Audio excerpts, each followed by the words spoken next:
Hello students, welcome back in our next video with the introduction part for coming exercise which is 4.3 in our NCERT Maths Chapter 4 Basic Geometrical Ideas।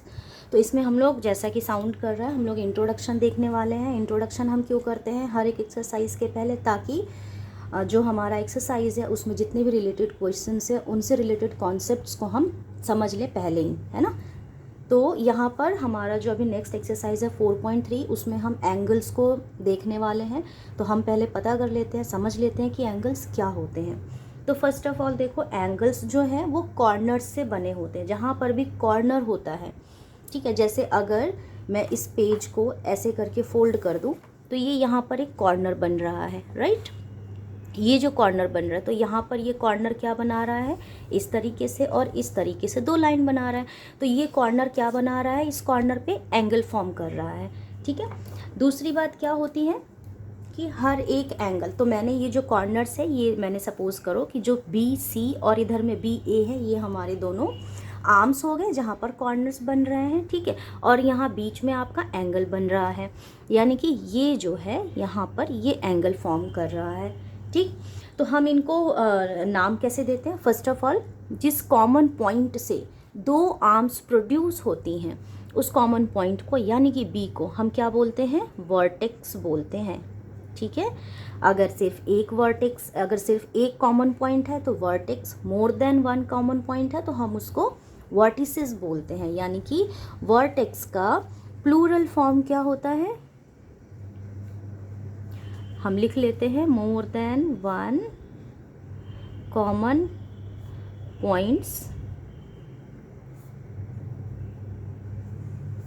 हम क्या बोलते हैं, हम उसको बोलते हैं vertices. Fine. तो basically vertex is the singular form of this word and vertices is the plural form. Second thing क्या है कि मान लो ये जो कॉर्नर है यहाँ पर एंगल फॉर्म हुआ, अब हम इसका नाम कैसे लिखेंगे।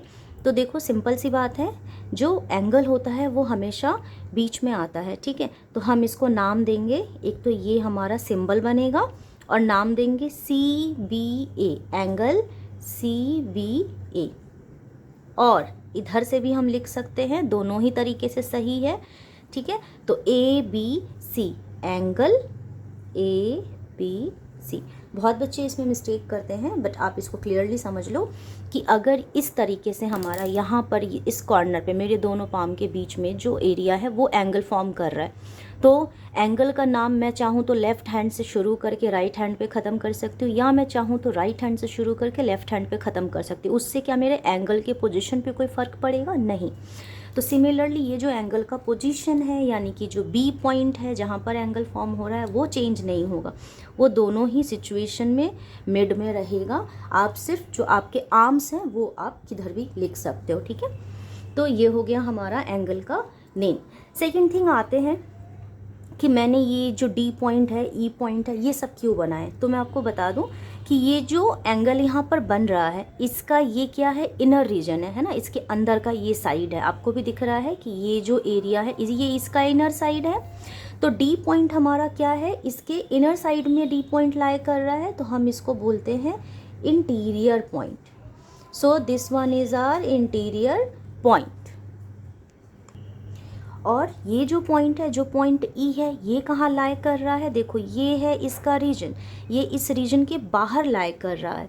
तो ई पॉइंट हमारा क्या है, ई पॉइंट है हमारा एक्सटीरियर पॉइंट, राइट, क्योंकि वो कहाँ है, हमारे रीजन के, डायग्राम के रीजन के बाहर है। सो ई क्या हो गया, पॉइंट ई क्या हो गया, पॉइंट ई हो गया एक्सटीरियर पॉइंट,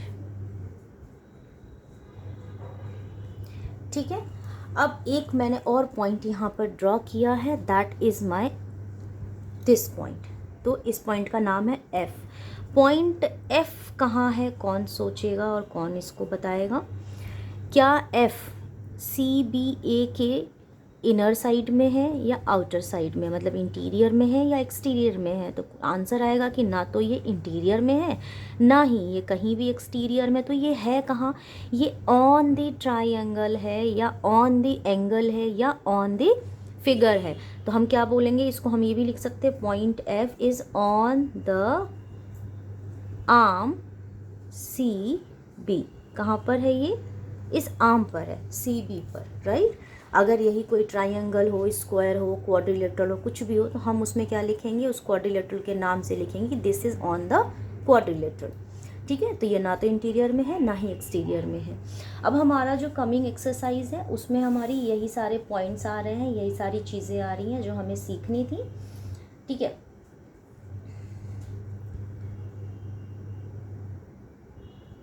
तो हमारा यहाँ पर सबसे इम्पॉर्टेंट जो पॉइंट था वो यही था कि एंगल का नाम लिखते टाइम जो वर्टेक्स है वो हमेशा मिड में होगा, बाकी interior, exterior, on the figure, ये सारा भी आपने समझ लिया। ठीक है, तो चलो अब हम लोग 4.3 कर लेते हैं। जो नेक्स्ट एक्सरसाइज है हमारा वो 4.3 है, इसको कर लेते हैं। और फिर अच्छा, इसमें एक चीज़ मुझे और बतानी है, लेट मी टेल दैट। तो यहाँ पर जो नेक्स्ट पॉइंट मैं डिस्कस करना चाहती हूँ कि सपोज़ हमारे पास कुछ इस तरीके से हो कि कॉमन पॉइंट तो बी है, वर्टेक्स हमारा बी है, बट यहाँ पर एक मैंने आर्म बढ़ा दिया। तो अब आप ध्यान से देखोगे यहाँ टोटल कितने कॉर्नर्स बन गए, 2 corners, one is this and another one is this. तो इस कंडीशन में हम एंगल का नाम कैसे लिखेंगे, तो ये भी बहुत सिंपल होता है। देखो, फर्स्ट ऑफ ऑल आप ये नीचे वाले एंगल के रीज़न को ढक दो। तो अब आप, अच्छा मैंने इसका नाम नहीं लिखा है, नाम लिख देती हूँ। तो यहाँ पर आप कैसे एंगल्स के नाम लिखोगे, एंगल्स आर क्या क्या हो जाएंगे, CBD, एंगल CBD, क्योंकि मैंने बोला कि वर्टेक्स हमेशा सेंटर में होता है। अब अगर मुझे इस वाले कॉर्नर में ये जो एंगल फॉर्म हुआ इसका नाम लिखना है, तो हम इसको लिखेंगे एंगल DBA, एंगल DBA। ठीक है, और इसको हम और कैसे लिख सकते हैं, इन दोनों को हम इंटरचेंज कर सकते हैं, है ना।